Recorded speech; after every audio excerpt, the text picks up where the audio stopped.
Next, we'll go to the second video now. So what did you think of the lesson plan? Again, this was a lesson plan that the district provided. It was a document-based inquiry style activity.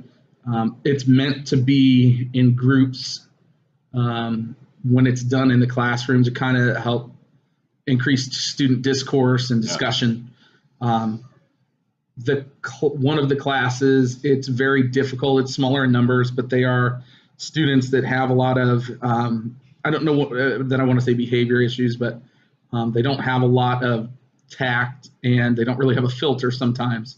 Talking about that 5th hour class. Yeah, that's the one I think that was one of the videos. That's the video that I saw. Most of the video. Even in a small group, they can be hard to manage sometimes. Yeah.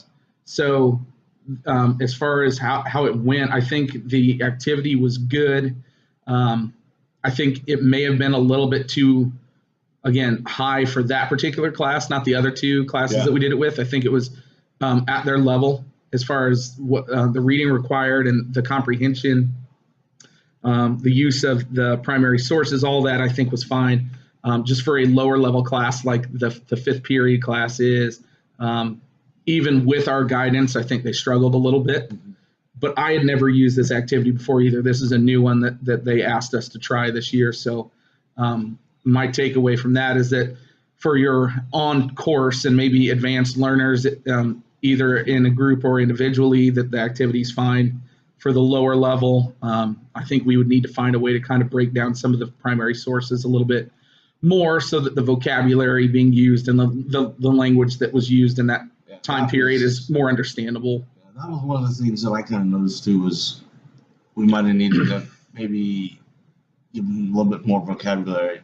Like some of the words, because there were some of the words that I think that they struggled with. Yeah, the activity itself provides definitions for some vocabulary terms, but some of the cultural group slang and stuff like that, we both had to kind of discuss and define for them. And that was something that wasn't necessarily written down in the document. And for doing it again in the future with the lower level groups, I think that would be something that would need to be in writing. I think when we did the explanation of those cultural subset groups with the other two classes, most of them were able to remember what the meaning was as they continued throughout the activity.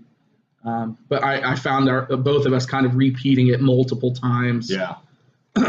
For vocabulary those kids didn't have that wasn't defined already by the activity itself. So how do you think the lesson went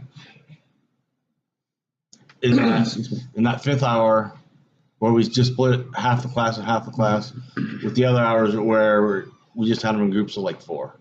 Well, the way we split them up, I tried to take on some of the struggling learners that are more behavioral, and I let you have some of the struggling learners that it's just kind of skill-based. Yeah. And for my group, just this style of an activity with primary sources, and it's a lot of writing involved. It was just not an activity that they seemed to want to do, had the skills to complete. I found that I had the chart paper. We both had chart paper for the groups to kind of help with the notes. I found like I was writing more for them, and they were more taking down my thoughts or my notes than their own. I didn't see that as much with yours. So as far as the activity, how it went in that aspect, I think that the kids were able to do it with leadership, but without a teacher's leadership through this activity, I don't think it would have been done very well. Oh yeah, I kind of got the same idea. Especially with 5th hour, if we wouldn't have, if there wouldn't have been me and you there, they would have probably struggled. I feel like they may have read a little of the first one, did what questions they could do, hit a frustration level, and then just goofed off. Yeah. But as far as it being, because looking at the group that makes it, the Stanford group or whatever, their actual name is, it's off the top of my head, I can't remember. The way they set it up is that it is supposed to be groups of 4, small groups that are able to kind of navigate this assignment with each other through discourse. And just that particular 5th hour group, I don't see how it would have worked.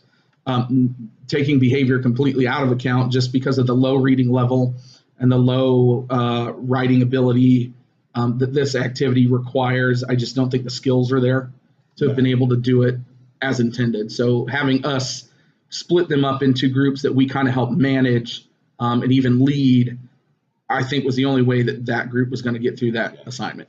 That's kind of the same idea I got. It was when I was working with the group, I could kind of really tell that there was no way without one of the teachers helping them and leading them along, there was no way that 5th hour was gonna. They would have. Well, and even they would have just got so frustrated that I think they would have just. The stronger learners struggled, so the lower level ones, it was not going to be pretty if we had done it as intended. So how do you think the video went? I know one thing in the video that I noticed was I should have showed the board. You know, so they could see the. No, I'm talking in the video. Well, right, yeah, but when you had it posted on the wall, you had one or two students in your group that were doing the writing, whereas in mine, which was off to the other side of the room, which wasn't visible on the video, I didn't have any students that were even willing to do that. And then when we tried it, the student that went up is one of the class clowns. I wanted to give him a shot, and he wasted it. That was as I figured he would, but I wanted to give that opportunity. And so after that, none of the other ones wanted to try, so I was doing a lot of the work. So that was a difference in the video that I saw from my group to yours, was that, you know, your group had a little bit more of a hands-on approach to it than the kids that I had. Well, like one thing I was talking about was, I think I should have videotaped it from different angle, the front, so you could see the board. You know. And what the kids were doing up at the board, you know, because the way I had it videotaped was you couldn't really see the people. You see the kids. Yeah. That's one thing I know I took away from the video was that. But yeah, that's pretty much. So how do you? Well, we didn't really use much technology in that one, I don't think, did we? No. Yeah, I didn't think there was. No, it really wasn't set up for technologies used in that anyway, other than us posting each individual document of evidence on Google Classroom, and then they would have to click on the page they need. But in my opinion, for this assignment, if we had brought technology in, it would have taken away from them working together. Yeah, the reading. But, so how did you think the teaching went? Again, I think it went well. I think the teaching that you provided your group, you led them to the points of understanding without giving answers away. When they did struggle, directing them to parts of the text where they could find the answer, providing them the help they needed without going too far, which is something teachers can do sometimes. I think it went well. I think it was good. Okay, so I say I might as well go to the third video.